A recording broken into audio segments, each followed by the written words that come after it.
Okay, cool. I'm going to go ahead and get started with my normal announcements while we wait for others to join in. So good morning again. Thanks for being here today. Logistical notes, mute your mics if you're not muted already.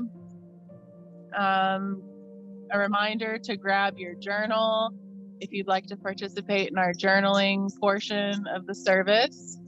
Get in a comfortable spot where you can relax and be present for the service today. If you're new here, we have a 30-minute service, which is silent participation on your part. We'll have 2 readings, one from the Science of Being Great, which Brandon is helping us with that reading today, and then one from the Tao Te Ching, which Kevin is helping us with today. And we'll have a meditation and the journaling.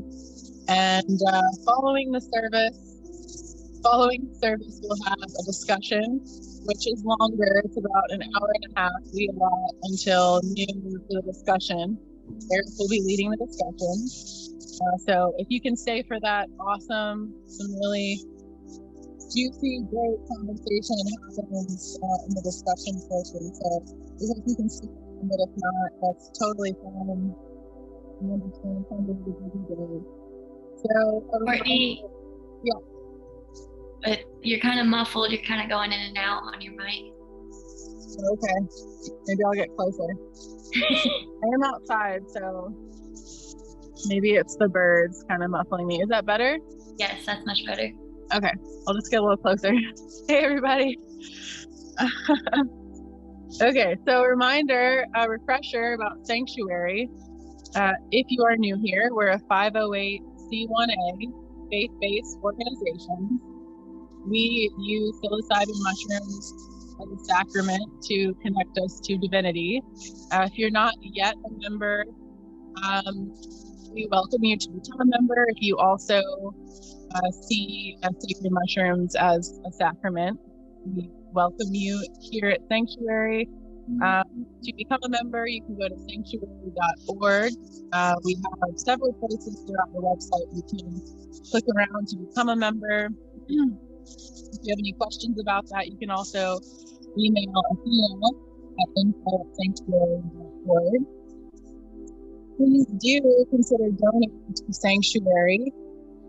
Right now, that is where we are funding our costs. We also hope to have a more solid location where we can offer sacrament services, private and group sacrament services. So please do consider donating if you are able to do that. If you'd like to find out more about our vision, our website is a great place for that. If you haven't checked it out, I would highly recommend it. There's lots about our big vision. So these Sunday services are a place where we gather together as a small community. We find common ground together in our recognition that nothing but us here together. So as I said, there's about 30 minutes of silent participation on your part, and then a 1.5 hour discussion after. So with all that being said, I'm going to pass it over to Athena, and we're going to go ahead and begin the service. Please to be as comfortable as you can, and we hope you can stay for a discussion. If not, have an awesome Sunday and a great week ahead. Thank you.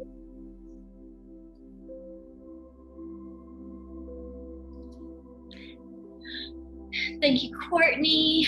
So I'd like to just again thank everyone for joining us today. Welcome to our Psanctuary community and celebration. As we begin our statement of faith, we recognize that this statement does not exhaust the full extent of our faith. We believe that sacred mushrooms are the primary source of personal and divine revelation. We seek counsel from the mushroom to find direction and inspiration in our faith practice. And we believe that all individuals who seek true revelation from divinity can do so. We do have slides today. If you're on your phone, you can swipe left to follow along with us.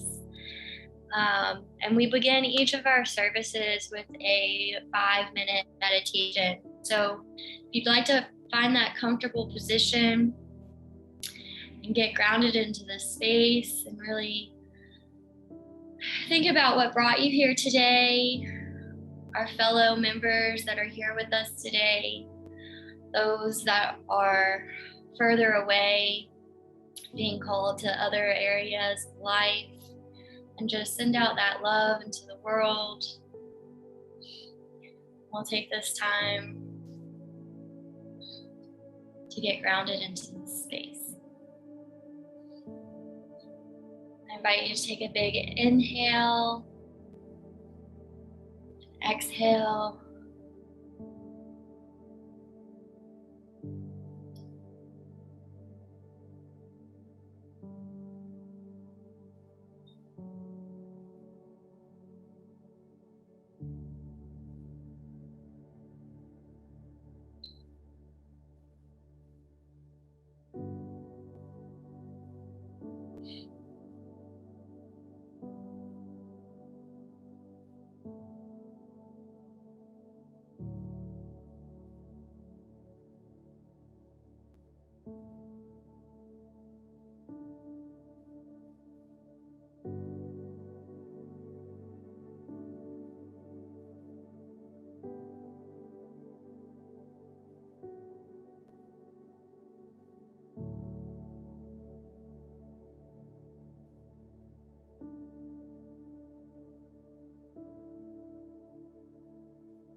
invite you to take another big inhale. Exhale. Put yourself back in this space with us here today. Begin our first reading with Brandon's assistance. Chapter 18, Jesus' idea of greatness. In the 23rd chapter of Matthew, Jesus makes a very plain distinction between true and false greatness, and also points out the one great danger to all who wish to become great. The most insidious of temptations which all must avoid and fight unceasingly who desire to really climb in the world. Speaking to the multitude and to his disciples, he bids them beware of adopting the principle of the Pharisees. He points out that while the Pharisees are just and righteous men, honorable judges, true lawgivers, and upright in their dealings with men, they love the uppermost seats at feasts and greetings in the marketplace, and to be called master, master. And in comparison with this principle, he says, he that will be great among you, let him serve. The average person's idea of a great person, rather than of one who serves, is of one who succeeds in getting himself served. He gets himself in a position to command people, to exercise power over them, making them obey his will. The exercise of dominion over other people, to most persons, is a great thing. Nothing seems to be sweeter to the selfish soul than this. You will always find every selfish and undeveloped person trying to domineer over others, to exercise control over other people. Savage people who were no sooner placed upon the earth than they began to enslave one another. For ages, the struggle in war, diplomacy, politics, and government has been aimed at the securing of control over other people. Kings and princes have drenched the soil of the earth in blood and tears in the effort to extend their dominions and their power to rule more people. The struggle of the business world today is the same as that on the battlefields of Europe a century ago, so far as the ruling principle is concerned.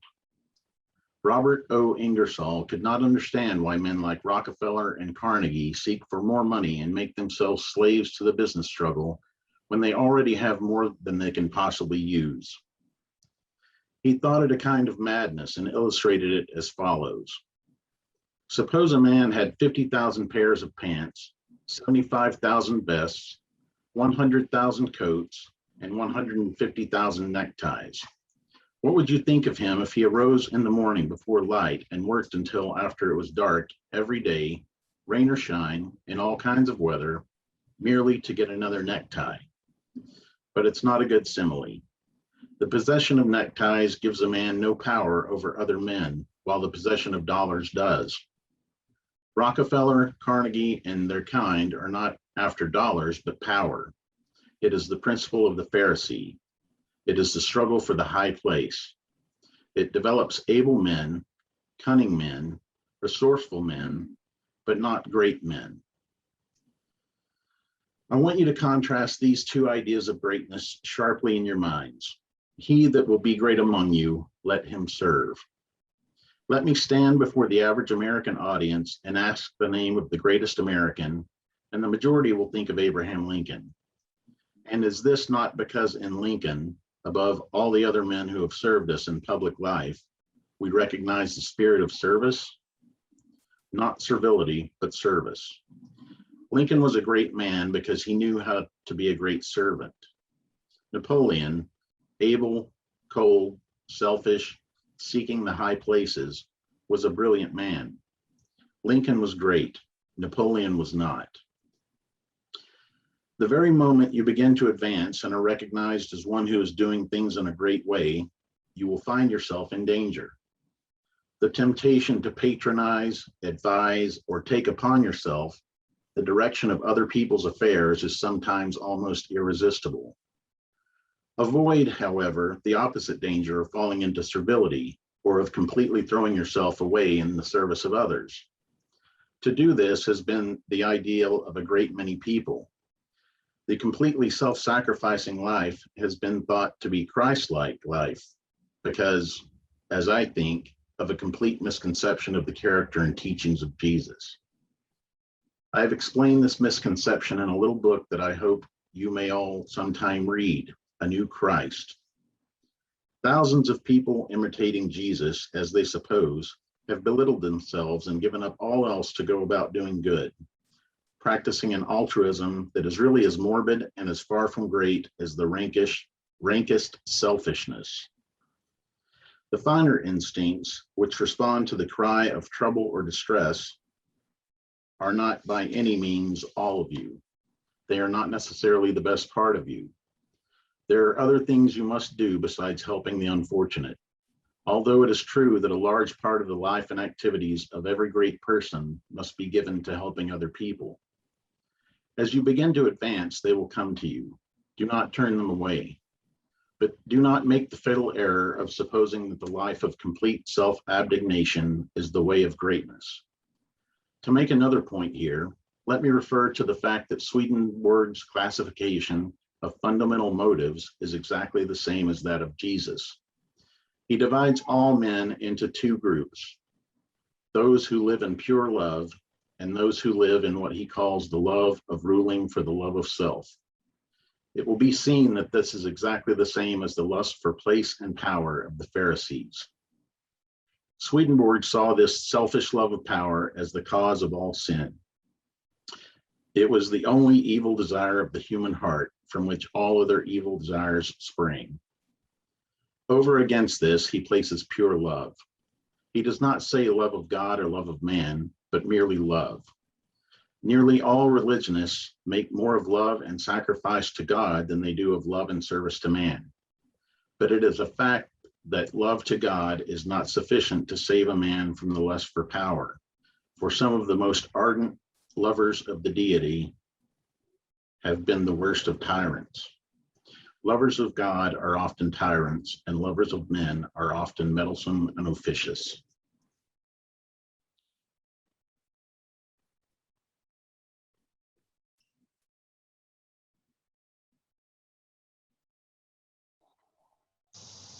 Okay, thank you, Brandon. This is our Litany of Gratitude poem. I invite you all, if you are open to it, to unmute your mic and say with me when I say we live in all things live in us throughout the poem. So I'll give you a moment to unmute if you'd like to join in that part. We live by the sun, we feel by the moon, we move by the stars. We live in all things live in us.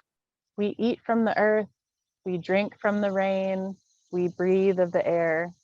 We live in all things live in us.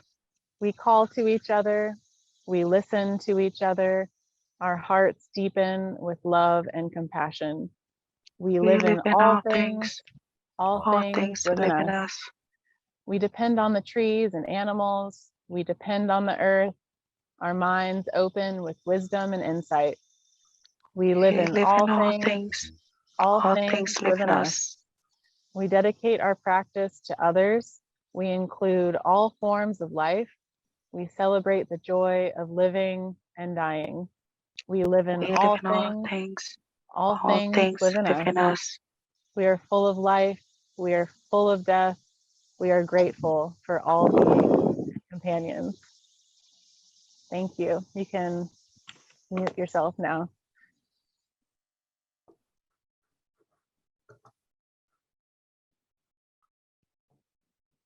When the great Tao was abandoned, there appeared humanity and justice. When intelligence and wit arose, there appeared great hypocrites. When the six relations lost their harmony, there appeared filial piety and paternal kindness. When darkness and disorder began to reign in the kingdom, there appeared the loyal ministers.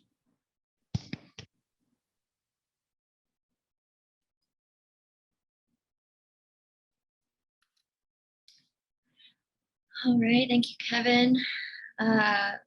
We'll take the next 5 minutes to reflect on our feelings that came up during these readings today. We do have some journal prompts, so if you have your journal nearby, how can these readings be viewed through the lens of the sacred mushroom? How can these readings be applied to everyday life? Give you a moment to write.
right.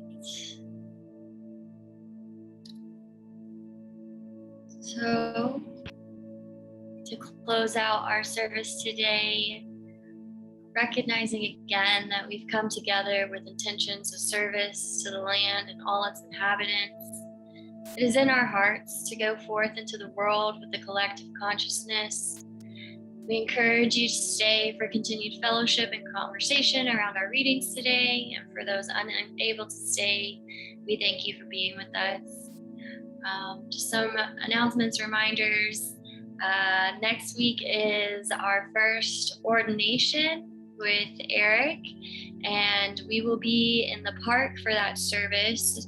We'll send out a flyer with some details around that, but if you know you're able to attend, please reach out and RSVP. And for those who will not be able to be with us physically, we still plan to have our online service as well.